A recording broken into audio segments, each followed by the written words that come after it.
Greetings and salutations, everyone. My name is Kraft, and welcome to my YouTube channel. Today, I'm going to be talking about my Week 13 waiver wire targets for the 2023 fantasy football season.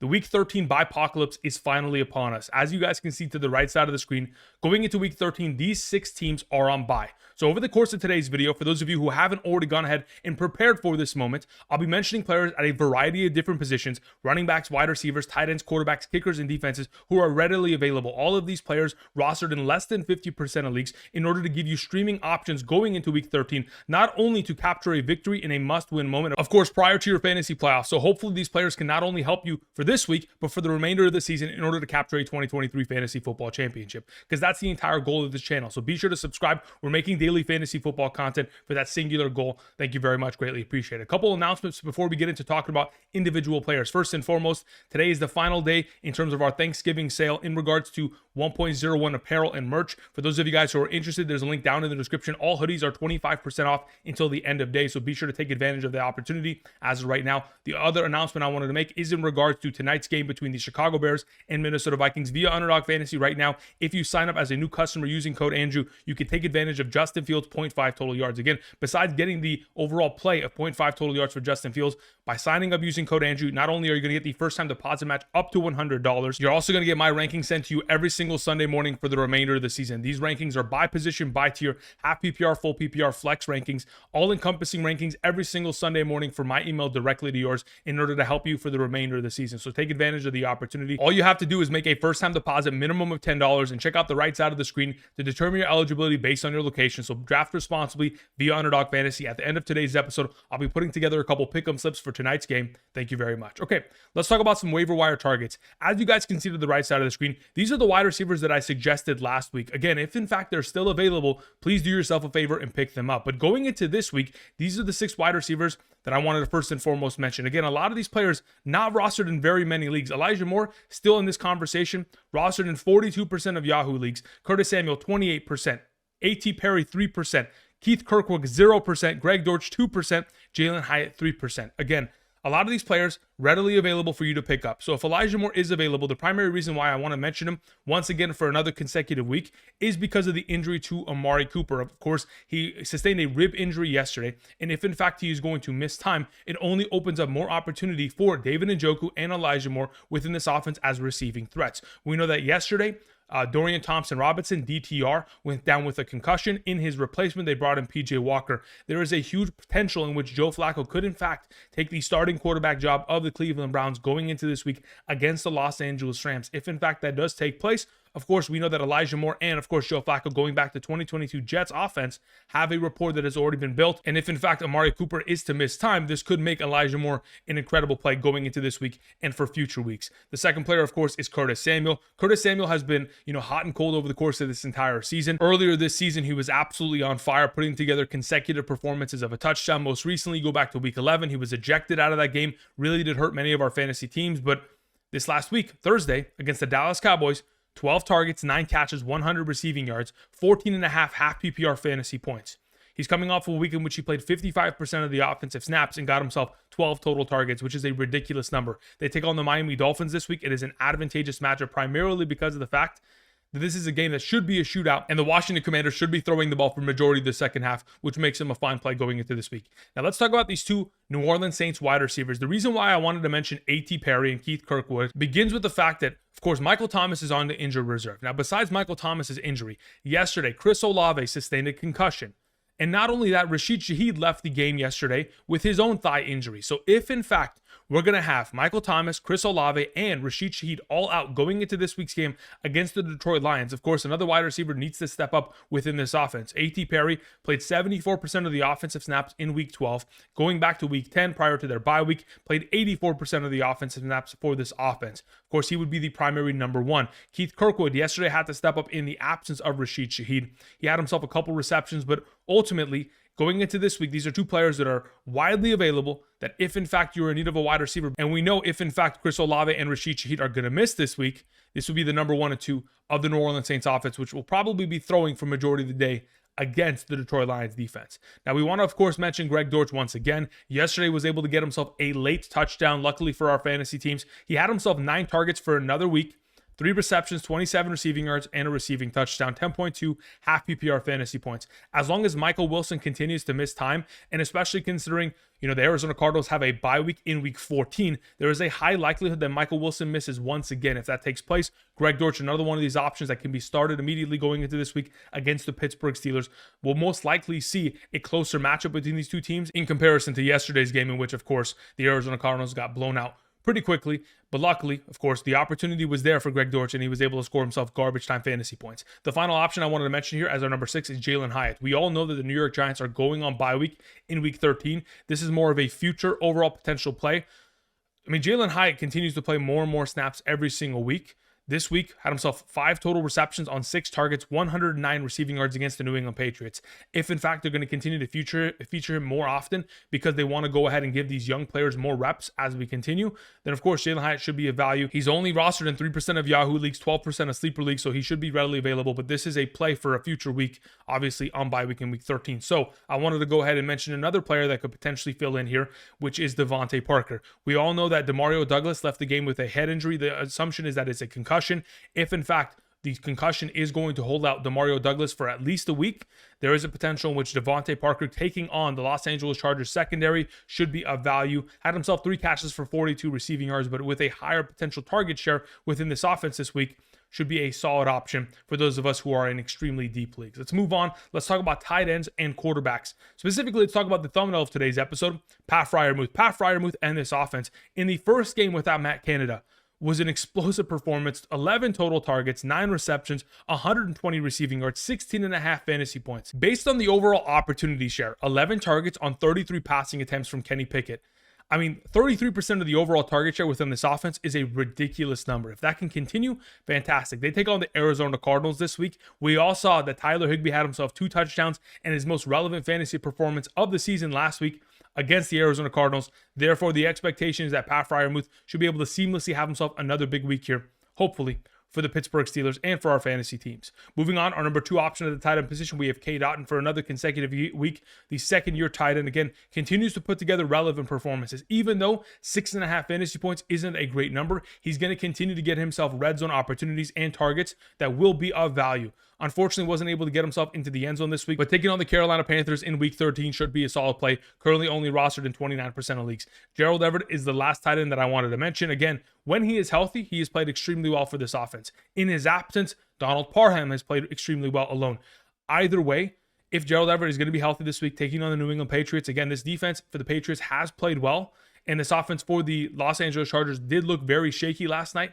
But at least Gerald Everett continues to get opportunities and continues to get a lot of his main opportunities down in the red zone, which, of course, for those of us who are dealing with tight end issues or potentially tight ends who are on bye week, can go ahead and have a streaming option with Gerald Everett. You could also go ahead and pick up Tucker Kraft, the backup tight end for Luke Musgrave, who is currently on the injured reserve. So if, in fact, you're in a super deep league, that's another potential option. Now, speaking of the Green Bay Packers, let's talk about quarterbacks.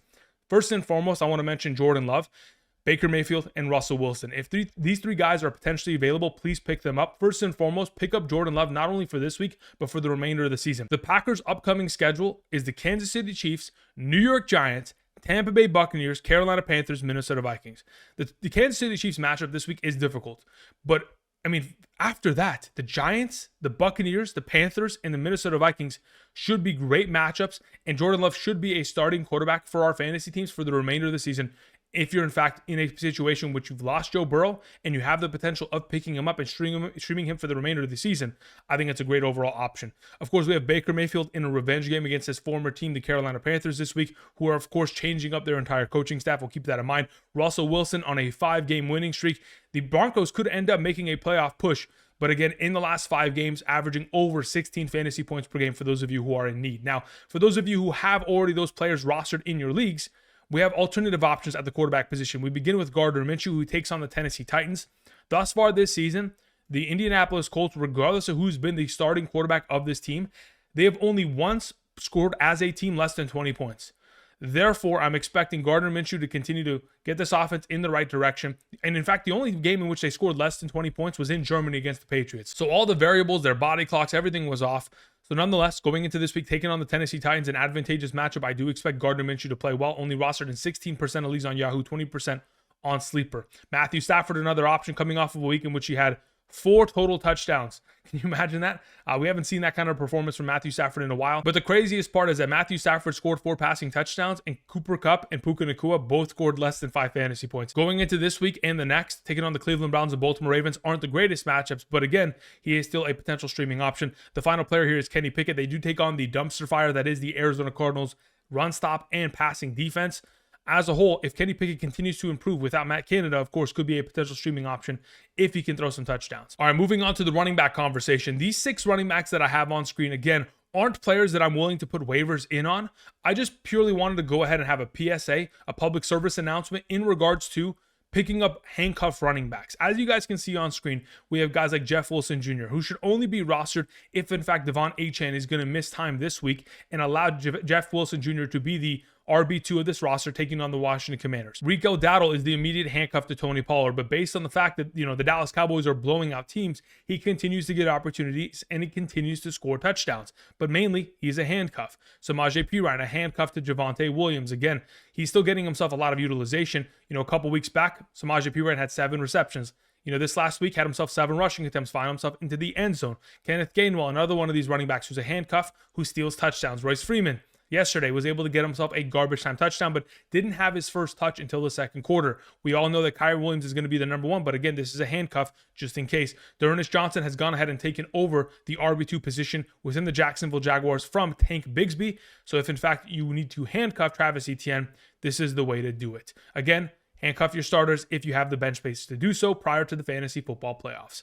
Let's move on to kickers and defenses, beginning with our 3 kickers. We begin with Matt Gay, the Indianapolis Colts kicker, who over the course of this season, specifically if you go back to week 5 through 12, he's been averaging 9.6 fantasy points per game. And going back to week 5 in specific, he took on the Tennessee Titans. In that game, scored 12 fantasy points. This week, they take on the Tennessee Titans. It should be a fantastic play. Moving on to Will Lutz, currently only rostered in 11% of Yahoo leagues, 12% of sleeper leagues, takes on the Houston Texans this week. Again, this team has been on a 5-game winning streak. Throughout that span of time, we have seen Will Lutz put up 15, 6, 15, 17, and 9 fantasy points. Continues to put together great performances on a weekly basis for this team as they continue to rack up points going in their direction. Moving on to Blake Grupe, the final kicker that I wanted to mention, currently only rostered in 6% of Yahoo leagues, 5% of sleeper leagues. The reason why Blake Grupe could be of value is primarily because the Saints offense is in shambles. Without Chris Olave, Rashid Shaheed, and Michael Thomas this week, there is a lot of opportunity for field goals to be made. There is a reason why Blake Grupe had himself such a high number of fantasy points. I mean, he was the leading kicker in terms of total points, primarily because this offense could not convert and score a touchdown. Taking on the Detroit Lions could be much of the same. Let's move on to our top 6 defenses. The first 3 that I wanted to mention going into week 13 are in regards to the Atlanta Falcons, who take on the New York Jets. Obviously, a great matchup there. Atlanta Falcons only rostered in 10% of leagues. The Jacksonville Jaguars taking on the Cincinnati Bengals. Again, the Cincinnati Bengals have Jake Browning, a backup quarterback. My expectation would be that the Jacksonville Jaguars and their great run-stop defense, they shut down Joe Mixon and force Jake Browning to throw the ball against them and maybe make a couple of mistakes and turn over the ball a couple times. The Los Angeles Chargers, they take on the New England Patriots, one of the worst offenses in the National Football League. Regardless of who plays against the Patriots, you should be firing up that defense. I mean, even the New York Giants defense had over 10 fantasy points in week 12, so why not the Chargers in week 13? Let's move on to our number 4, the Tampa Bay Buccaneers. They take on the Carolina Panthers. The Carolina Panthers just cleaned house. They moved away from Frank Wright. They moved away from Josh McCown, their quarterback coach, and they also moved away from their running backs coach, Deuce Staley. Therefore, their entire offensive house has been cleaned out. The Tampa Bay Buccaneers defense should be able to dominate against the Carolina Panthers offense. Moving on to the Indianapolis Colts, who take on the Tennessee Titans. If Derrick Henry can produce a big game here, then it'll balance it out. But nonetheless, I do expect that the Indianapolis Colts will force a lot of mistakes from Will Levis in this upcoming matchup. The Los Angeles Rams will be the last team that I wanted to mention. If, in fact, we're going to get P.J. Walker as the starting quarterback of the Cleveland Browns this week, there's a high likelihood, like earlier this season, P.J. Walker turns over the ball on multiple occasions. And if that takes place, of course, the Rams could be a value going into this week. All right, that's going to cover it in terms of my waiver wire targets for week 13 of the 2023 fantasy football season.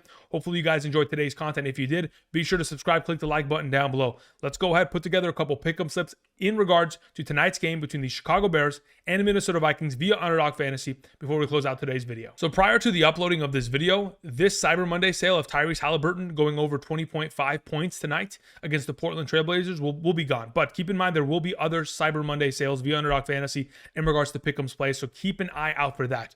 Now, like I've done all weekend, I've gone ahead and put every single play with DJ Moore going over 4.5 receptions. In the last 24 hours, his number has jumped to 5.5 receptions. Earlier today, I'm not even joking, maybe like 20 minutes ago, his receiving yard count was at 63.5 receiving yards. Nonetheless, I'm going to take him going higher tonight on his overall receiving yards. He's been able to go over 96 receiving yards in 4 of the last 5 games in which he has played with a starting, healthy Justin Fields. My expectation will be a big game here from DJ Moore tonight. That's my favorite play of the day. If you want to pair him up with another player on the other side of the Minnesota Vikings, be my guest. I mean, that would be the way to do it. But if in fact, perhaps there's an NBA play or a Cyber Monday sale play that you can go ahead and put together, that would be fine. Again, if I was going to trust a specific player going into tonight's game, on the other side of this ball, it would be TJ Hawkinson, primarily because of the fact that he has been the favorite target of Joshua Dobbs since he has arrived with the Minnesota Vikings. We have seen that TJ Hawkinson has seen himself a boatload of opportunity within this offense, has consecutively seen, 15 of the last 16 games as a member of the Minnesota Vikings organization. This man has been able to see himself, 8+ targets. Unluckily for us, there is no target number there. That is unfortunate, but nonetheless, I think there is a great opportunity for him to very easily surpass either 6 receptions or 64.5 receiving yards. I'll take the yardage count going into tonight, considering, of course, the Chicago Bears have a really good run-stopping defense, and it'll, of course, force to passing the ball in the direction of TJ Hawkinson. Those are the 3 plays that I'll go ahead and put together in regards to tonight's game. Thank you, everybody, for watching. Good luck. Enjoy tonight's game between the Chicago Bears and, of course, the Minnesota Vikings. Let's hope that for those of us who have a TJ Hawkinson or a Justin Fields, Khalil Herbert, all those kind of members, hopefully they ball out and capture some victories for us. Thank you, everybody, for watching. I'll be back tomorrow with running back rankings for week 13. And until next time, I'll see you guys. Peace.